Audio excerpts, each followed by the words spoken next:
Hi സുഹൃത്തുക്കളെ, അങ്ങനെ അതിവാശിയേറിയിട്ടുള്ള election മത്സരം കഴിഞ്ഞു. ആ മത്സരത്തിൽ ഇന്ന് റിസൾട്ട് വന്നു അല്ലേ? ആ റിസൾട്ടിൽ ആര് ജയിച്ചു ആര് തോറ്റു എല്ലാവർക്കും നിങ്ങൾക്കറിയാം. ഞാൻ തോറ്റവരുടെ ഭാഗത്ത് നിൽക്കുന്നില്ല, ജയിച്ചവരുടെ ഭാഗത്ത് നിൽക്കുന്നില്ല. അതിൽ ഒരു തമാശയായിട്ട് എടുക്കാൻ വേണ്ടിയിട്ടാണ്. അതൊന്ന് ചിന്തിച്ചാൽ മാത്രം മതി. ഇപ്പോൾ ജയിച്ചിട്ടുണ്ടല്ലോ, ഒരു ടീം ജയിച്ചല്ലോ. അപ്പോൾ തോറ്റ ടീമിൻ്റെ പ്രതിഷേധ സമരം വരികയാണെങ്കിൽ എങ്ങനെയായിരിക്കും? ഹരീഷ് കണാരൻ്റെയൊക്കെ ഒരു വീഡിയോ ഉണ്ടല്ലോ, അതാണ് ഇപ്പം എനിക്ക് ഓർമ്മ വരുന്നത്. നമുക്കതൊന്ന് പ്ലേ ചെയ്തിട്ട് നമുക്ക് നോക്കിയാലോ? അവിടെ ആ ഒരു പ്രതിഷേധ സമരം ഉണ്ടല്ലോ, അത് നമുക്കൊന്ന് കണ്ടു നോക്കിയാലോ?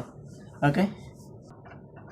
ഇപ്പോൾ തോറ്റ പാർട്ടിക്കാരാണ് ഈ പ്രതിഷേധ സമരമായിട്ട് വരുന്നത്. അറിയാം, ഏത് പാർട്ടി തോറ്റുന്ന എല്ലാവർക്കും അറിയാവുന്നതല്ലേ. ആ ഒരു പാർട്ടി എങ്ങനെയായിരിക്കും, ഇതുപോലെ ആയിരിക്കും പറയുന്നുണ്ടാവുക. ഇങ്ങനെയൊക്കെ പറയാൻ പറ്റുമോ? നമ്മൾ നാളെയും കാണണ്ടേ? എട്ടാം ക്ലാസ്സിൽ പഠിക്കുമ്പോ എൻ്റെ അമ്മ ചുട്ടൊരു വെള്ളപ്പം മുട്ടയും കുത്തി തട്ടിയിട്ട് നാണമില്ലേ ഇങ്ങനെ പറയാൻ? നാണമില്ലേ ഇങ്ങനെ പറയാൻ? നമ്മൾ നാളെയും കാണണ്ടേ? ഇങ്ങനെയൊന്നും പറയരുത്. ഉള്ളിൽ സങ്കടം ഉണ്ട് കേട്ടോ. ഇങ്ങനെയൊന്നും പറയരുത്.